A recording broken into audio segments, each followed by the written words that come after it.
Dentro da tua geladeira tem muito frio ou pouco calor? E o que ondulatória tem a ver com frango assado? Tem ímãs no liquidificador? Por que deslizar no gelo é mais fácil que rolar no asfalto?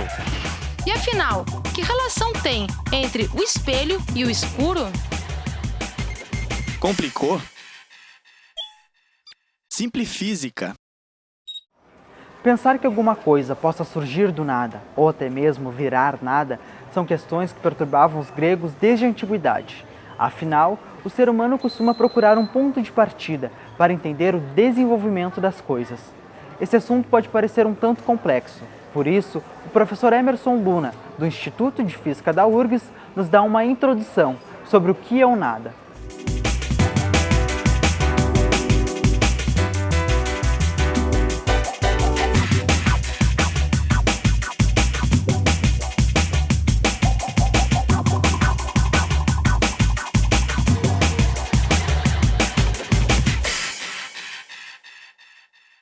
Além de ser um tema um pouco complexo, é um tema incômodo, porque eu acho que a grande pergunta que se faz e que perturbava os gregos desde o passado e ainda perturba hoje os físicos, é tentar saber se do nada é possível sair alguma coisa, sair um algo. Isso incomoda, tá? Porque, em princípio, quando você pensa e tenta responder isso a primeira vez, você fala, não, como que do nada pode aparecer alguma coisa? Como é que o nosso universo poderia ter surgido do nada? Então, por exemplo, Borges, que é um escritor que eu gosto bastante, tem um conto em que aparece um sujeito que pede para ser discípulo dele. O nome do conto é A Rosa de Paracelso. Então, a ideia do conto vou descrever rapidamente. Esse sujeito pede para ser discípulo do Paracelso, e para isso ele quer uma prova de que o Paracelso de fato era quem diziam ser, ou seja, ele pede para o Paracelso jogar uma rosa no fogo e fazer essa rosa ressurgir. E chega uma hora que o Paracelso fala para ele, acreditas por acaso que algo pode ser devolvido ao nada?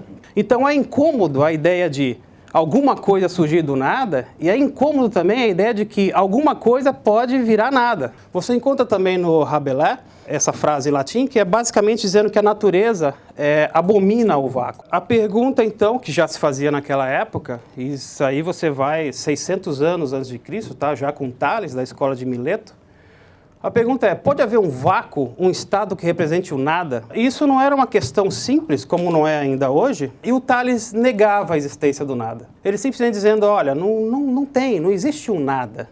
Existe sempre o alguma coisa. E esse princípio foi elevado a um princípio válido para todo o universo. Ele dizia que o universo não poderia ter surgido a partir do nada.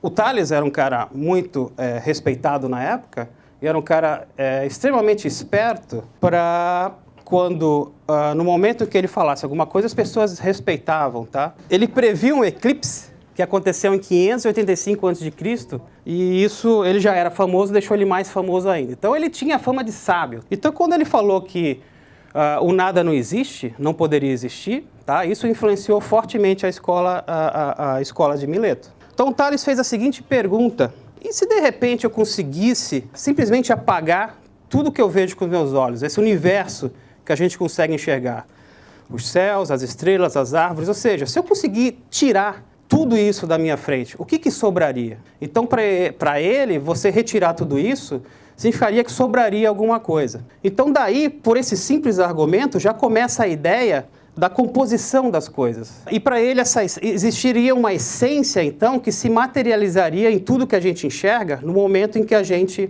retirasse tudo da nossa frente. E essa essência para ele era a água, porque, bom, a água pode ter outros estados, já sabia que a água podia virar gelo, por exemplo, então por que não a água não poderia, de alguma maneira, se condensar numa rocha, numa árvore, numa folha, etc. e tal. Mas aí começou um debate para saber, não, por que água? O Heráclito dizia, não, é o fogo, porque o fogo estava mais perto para que eles imaginassem do que fosse uma deidade, um deus. O Anaximenes dizia, não, é o ar, porque o ar ocupa todos os espaços. Até que veio o Empédocles e falou, olha, é o seguinte, para que seja o ar, a gente tem que saber primeiro se o ar é uma substância ou de fato é o que permeia esse espaço vazio. E já naquela época, o próprio Empédocles fez um experimento chamado Hydra. Então você pega uma garrafa PET e fura ela na parte de baixo com uma agulha.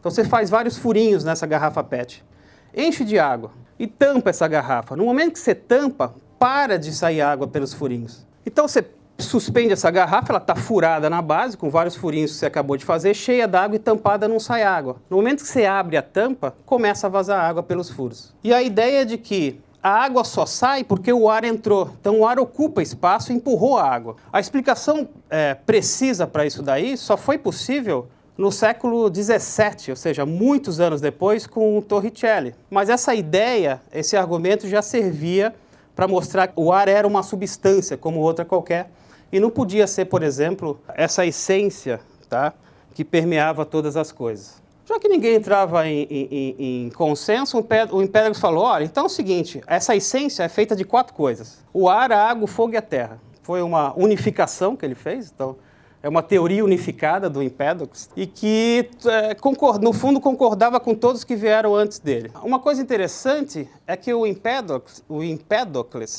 foi o primeiro que introduziu uma ideia de força. Então ele dizia que existia alguma interação de um corpo com o outro que ele chamava de amor e discórdia. Isso aí é a primeira ideia da interação de atração e repulsão que a gente tem hoje. E ele foi, de fato, o primeiro filósofo a diferenciar uma coisa que se fazia uma grande confusão, que é a separação entre matéria e força. Mas ele insistia que não devia existir um espaço vazio. E ele introduziu, então, uma ideia de éter. A ideia do éter, o Empédocles introduz pela seguinte razão. Alguém falou para ele, então não existe o nada, não existe o que a gente chama de espaço vazio. Tá? Se a gente retira toda a matéria que existe, vai sobrar a essência que é composta de ar, água, fogo e terra. Mas a gente sabe que a matéria que a gente observa, ela é feita de pedaços. Então, por menor que seja o pedaço de matéria que você junta, por exemplo, uma poeira, quando você junta, fica espaço entre eles.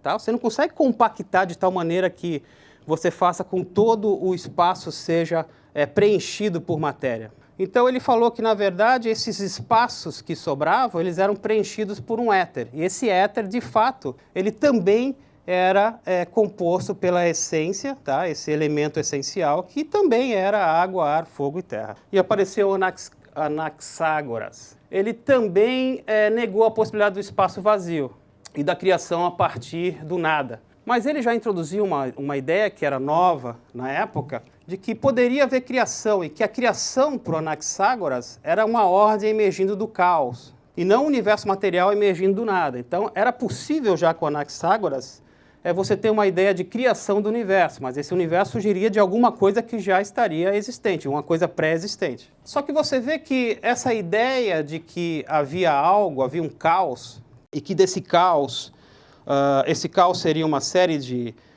esse caos, por trás da ideia de caos, tem a ideia de movimento. Então, esse caos, ele evoluía, ele se transformava ao longo do tempo. Então, por conta disso, você tem já uma ideia do que viria a ser o atomismo. Bom, o atomismo aparece mesmo com Epicuro, Leucipo e Demócrito, que também negavam que alguma coisa podia surgir do nada.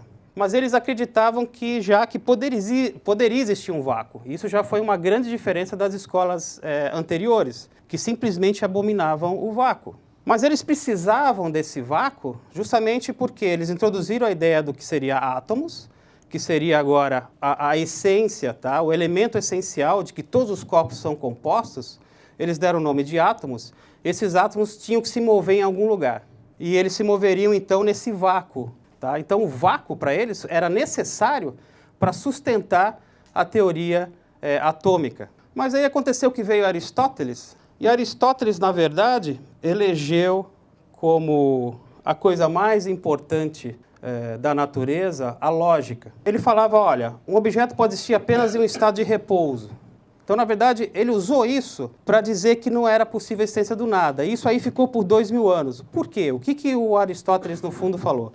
Ele falou, olha, vamos supor que exista um nada, um vácuo. Esse vácuo tem que ser simétrico. Em que sentido?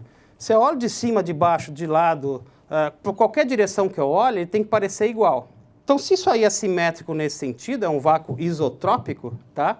Então não tem sentido você falar que um corpo cai nesse vácuo. Então se um corpo não cai, o estado natural dele é o estado de repouso. E mais, ele falava para o Aristóteles, ele falava o seguinte, bom, e vamos usar a lógica para mostrar que de fato o vácuo não pode existir, que a natureza de fato abomina o vácuo. Se o nada for alguma coisa, significaria que eu tenho um corpo ocupando um lugar, uma posição, se eu retiro esse corpo, sobraria o nada. E se o nada fosse alguma coisa, então antes de eu retirar o corpo, tinham dois objetos ocupando o mesmo espaço. O objeto e o nada, que é alguma coisa.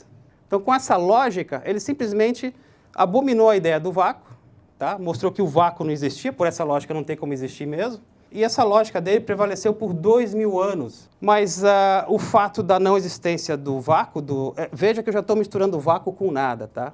Então, a coisa é tão complicada que tem várias palavras que às vezes querem dizer a mesma coisa, às vezes não. Aí, mais ou menos pela época do Galileu, é que se começa a estabelecer mais ou menos o que a gente chamaria de método científico. O que é o método científico não é uma coisa muito clara até hoje. Tá? É difícil você definir o que é um método científico, mas enfim. O Galileu já fazia experimentos com bomba de sucção e ele não conseguia suspender a água por mais de 10 metros num tubo. Então ele via que a natureza de fato resistia em formar o vácuo, porque se ele conseguisse subir acima de 10 metros, ele teria um tubo que em princípio estava cheio, estaria cheio d'água, ia chegar numa altura máxima e a partir daí ele não ia subir mais. Então o que ia sobrar entre a altura e o que estava dentro do vidro seria o nada, porque você usou uma bomba de sucção para retirar o ar e fazer com que a água subisse. Torricelli era estudante dele e ele sugeriu, né, o que seria na época já um tópico para o doutorado dele. Né?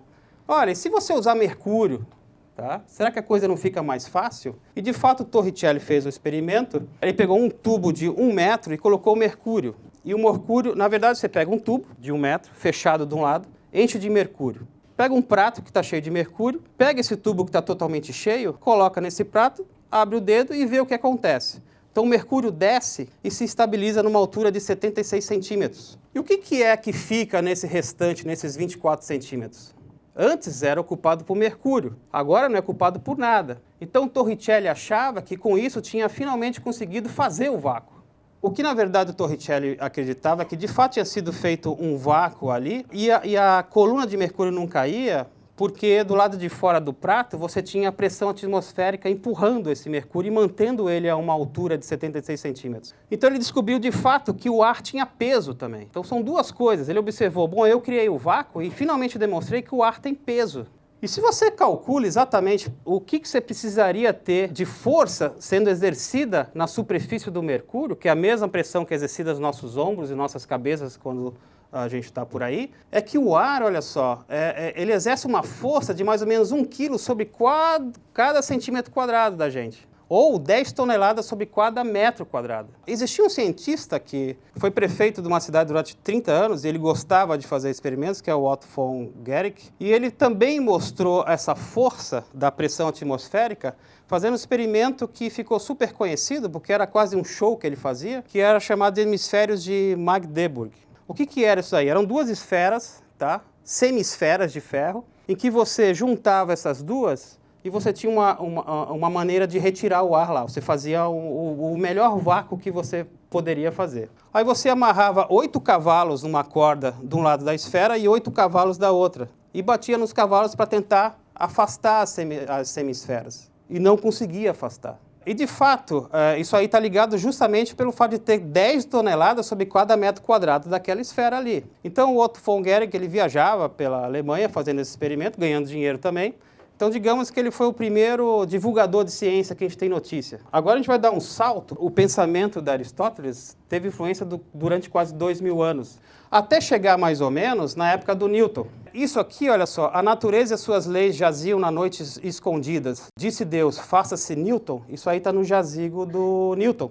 Mas aí tinha um poeta que era muito metido a engraçado, que é o John Squire, e ele completou a frase. Durou pouco. O diabo berrando, ó Einstein seja feito, restaurou o status quo. Isso quer dizer o seguinte, que na época do Newton, você teve estabelecida o que a gente conhece como mecânica newtoniana. Então, pela primeira vez, você tinha equações matemáticas que podiam descrever o movimento de corpos no espaço. Mas o que tem por trás disso daí? tem a ideia de espaço e tempo. Então você vê que agora começa a complicar, porque não só a gente tem que tentar pensar sobre qual é a essência do nada, como agora a gente tem que pensar na essência do espaço, que às vezes é confundido com nada e às vezes está isolado do nada. Mas enfim, o que é o espaço? O Newton já tinha uma ideia do espaço seria algo que teria frente e costas, ou seja, 3 dimensões. Tá? Para frente e para trás, da esquerda para a direita e de cima para baixo. Já havia essa ideia do espaço como algo tridimensional e o espaço como palco onde os fenômenos físicos aconteciam.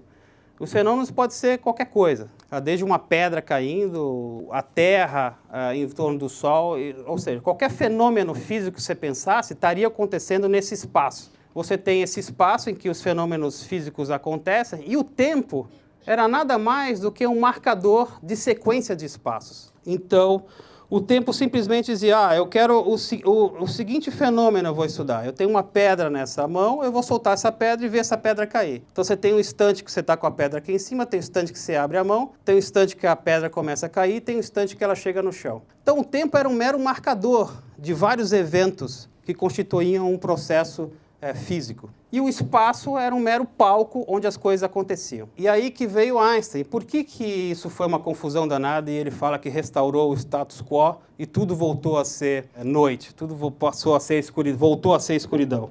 A mecânica newtoniana é uma mecânica que funciona muito bem quando você tem processos físicos que ocorrem em velocidades relativamente pequenas. E quando a gente fala em velocidades relativamente pequenas, eu estou falando de velocidades que são muito abaixo da velocidade da luz, por exemplo. O Einstein tentou, então, imaginar uma maneira de tratar fenômenos cujas velocidades fossem altas o suficientes para estarem próximas da velocidade da luz. Porque nesse regime de altas velocidades, a mecânica newtoniana não funciona. E já se sabia, tá, que não funcionava. Então, Einstein parte de um postulado que diz o seguinte: a velocidade da luz é igual para qualquer que seja o referencial inercial. E quando ele fala referencial inercial, ele tomou emprestado o referencial inercial que o próprio Newton já tinha definido. O que é um referencial inercial? O referencial inercial é, se eu estou parado aqui, qualquer pessoa que esteja com uma velocidade constante em relação a mim, está num referencial inercial. Então você tem infinitos referenciais iniciais,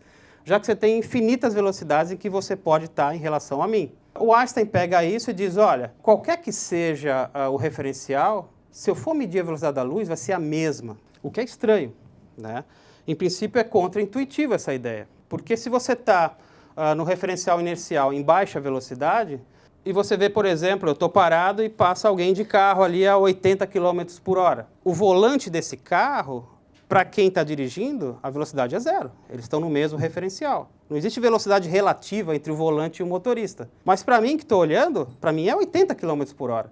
O volante tem a mesma velocidade que o carro. E esse postulado tem uma série de consequências. Uma delas é que, primeiro, explica uma série de processos experimentais, e uma teoria só é válida quando consegue explicar algum dado experimental. E a implicação era tremenda quando você pensava agora em espaço e tempo, que já é diferente. Levava a uma concepção de espaço e tempo totalmente diferente da de Newton. Para começar, essa teoria, se esse postulado é verdadeiro e a luz tem a mesma velocidade de qualquer referencial, o teu espaço deixa de ser tridimensional e passa a ter 4 dimensões. E nessas 4 dimensões, 3 são espaciais e uma temporal, são todas misturadas. Isso aí é consequência do simples fato desse postulado, ou seja, a velocidade da luz é a mesma, qualquer que seja o referencial. Então, a teoria da relatividade restrita ela tem muito sucesso e é a teoria correta para tratar fenômenos onde hajam processos com velocidades muito altas, muito próximas à da luz. E a mecânica newtoniana continua sendo válida para fenômenos onde a velocidade é muito baixa em relação à velocidade da luz. Agora, com processos com velocidades muito altas, a mecânica newtoniana não vale, passa a valer a relatividade restrita. O que seria, em poucas palavras, a relatividade geral? As interações que acontecem na relatividade geral. Eu sempre uso o seguinte exemplo. Imagina que você está em cima de um prédio, uma janela de um prédio de, 8, 9 andares, e você consegue enxergar a calçada. Então, nessa calçada tem uma bola de metal que você sabe que é de metal. E quando você olha pela janela, você vê a bola fazendo uma série de movimentos. Aí você perguntaria, bom, mas por que a bola está fazendo esses movimentos? Uma maneira de explicar é, olha, na verdade ela está fazendo uma série de movimentos porque eu coloquei vários ímãs lá embaixo, que eu não consigo enxergar daqui de cima, e esses ímãs é que estão fazendo a bola de metal ir para lá e para cá. Isso é uma explicação razoável, que você consegue explicar o fenômeno. Uma outra maneira de explicar, que tem a ver com a relatividade geral, é a seguinte: esse chão ele não é plano. Ele não é plano, ele tem uma série de curvaturas e sulcos, então essa bola simplesmente está seguindo essa curvatura, esses sulcos. Tá? Isso é uma maneira de ver, entender como é que a relatividade geral age, como é que a interação gravitacional via a relatividade geral age. Ou seja, pela relatividade geral, o espaço é curvado quando há a presença de matéria. Então você vê que agora a coisa complicou mais ainda quando eu penso o que é um espaço. Então o espaço tem propriedades que dependem da matéria. Agora a própria curvatura do espaço faz parte da teoria. Aí, mais ou menos no início do século XX, veio a teoria chamada mecânica quântica. A relatividade geral é a teoria correta quando você trata com fenômenos em escalas muito grandes. A melhor teoria de gravitação que nós temos é a relatividade geral. Só que aí a mecânica quântica, o que é então? A mecânica quântica é a teoria correta para tratar processos que são microscópicos. Você vai tratar um elétron, você vai tratar um próton. A mecânica quântica, as pessoas acham que é difícil porque é uma nova matemática. Não, a matemática por trás, a estrutura matemática por trás da mecânica quântica é muito simples. Era uma estrutura matemática que já existia há pelo menos 100 anos. A questão é justamente nos resultados que você tem. Você tem uma série de postulados também para formar a mecânica quântica, e elas, assim como a relatividade restrita, ela também vai contra toda e qualquer intuição que a gente possa ter. Por quê? É natural esperar isso, porque nós vivemos num mundo em que as velocidades são pequenas, então a nossa intuição funciona para esse nosso regime de velocidades e de escalas. Bom, e o Bohr lançou essa frase que qualquer um que não se choque com a mecânica quântica é porque não a entendeu. Outro sujeito muito importante na formulação e desenvolvimento da mecânica quântica foi o Werner Heisenberg. Então ele fala, lembro-me das minhas discussões com Bohr, que iam até tarde da noite e terminavam quase em desespero. Eles não chegavam num acordo. Depois eu andava sozinho pelo parque vizinho, pensando e repetindo uma e outra vez: a natureza pode ser realmente tão absurda como parece como resultado de experimentos com átomos? Ou seja, parecia absurda do ponto de vista intuitivo, mas era a teoria que conseguia descrever com precisão os dados experimentais que tinham na época. Então, de novo, a natureza é que diz se você está no caminho certo ou errado. O que se tinha nessa época e os dados experimentais mostravam que, de fato, essa tal da mecânica quântica, por mais absurda que fosse, funcionava. A coisa complica novamente, tá?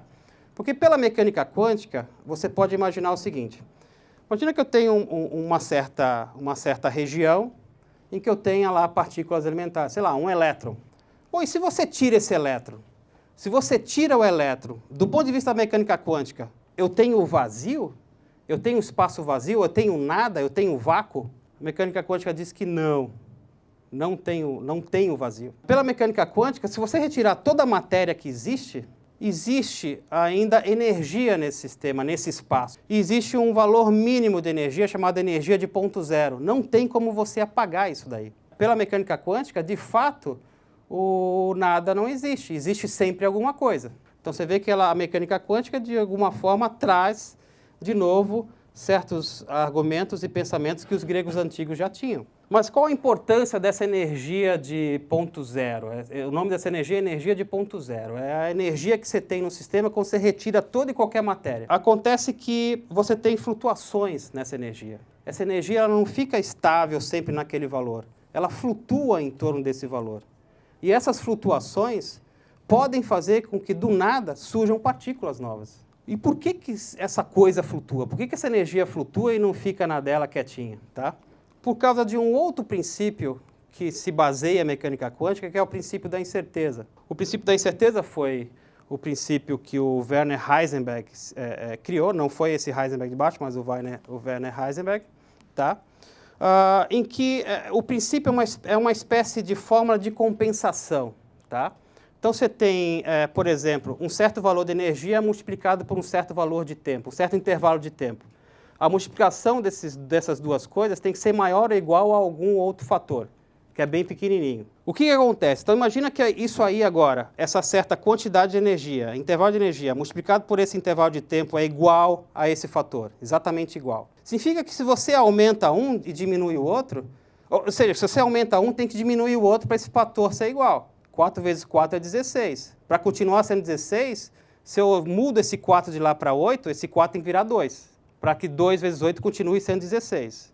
Então, essa quantidade de energia vezes intervalo de tempo tem que ser igual àquela constante que aparecia lá pelo princípio da incerteza do Heisenberg. Como esse princípio envolve energia e tempo, esse princípio, no fundo, diz para você que você pode, de uma maneira marota, violar o princípio da conservação de energia. Só que você viola desde que essa violação ocorra num tempo muito pequeno e que a natureza, digamos, não vá perceber que a violação foi feita. Então, essa flutuação da energia de ponto zero, prevista pela mecânica quântica, tem a ver com esse princípio da incerteza do Heisenberg. O Paul Dirac é um físico muito importante do século XX, que é tão grandioso quanto Einstein.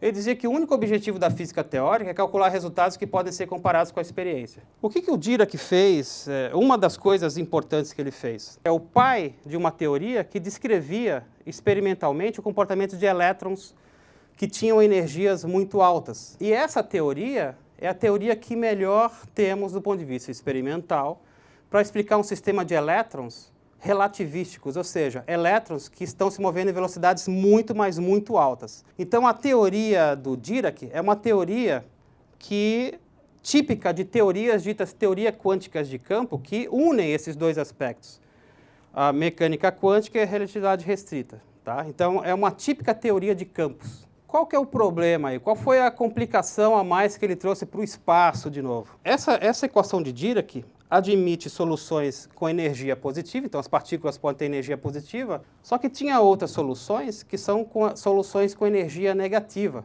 O problema é que, em geral, tá, um sistema quântico, ele tende a emitir energia de tal maneira que ele estabiliza na sua menor energia. A questão é que, se só existem energias positivas, existe um limiar inferior de energia positiva.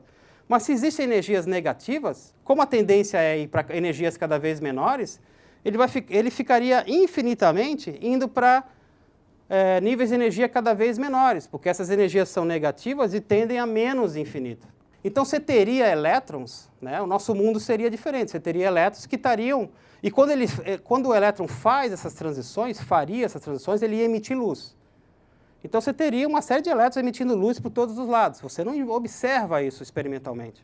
Mas isso aí é uma consequência natural das soluções da equação do Dirac. Bom, como que ele resolve isso? Ele simplesmente fala o seguinte, o que é genial, e diz, olha, não se preocupem com esses níveis de energia mais baixos, negativos, porque eles simplesmente estão todos preenchidos. Então, você vê que o vácuo do Dirac é um mar de elétrons. Ele dizia, então eles estão tomados por elétrons.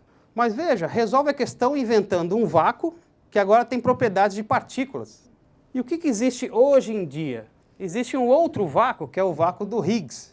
Essa teoria do Higgs foi feita na década de 60, e ele só ganhou o prêmio Nobel agora. Então, por isso que ele falou, é muito agradável ter razão de vez em quando.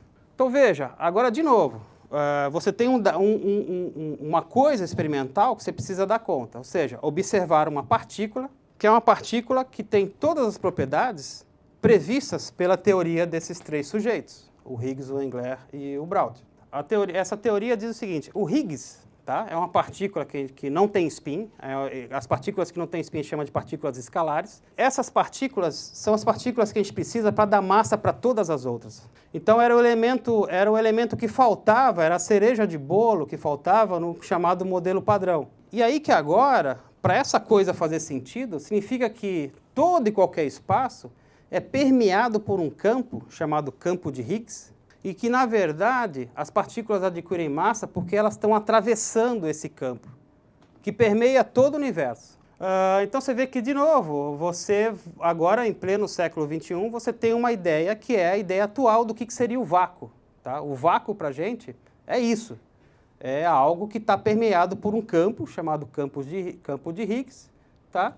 E em algumas situações está permeado por elétrons de Dirac. Então você vê que agora o vácuo, atualmente, é algo que não é o nada. Então, de novo, é como se a física moderna estivesse dizendo, olha, de fato não existe o nada. Obrigado.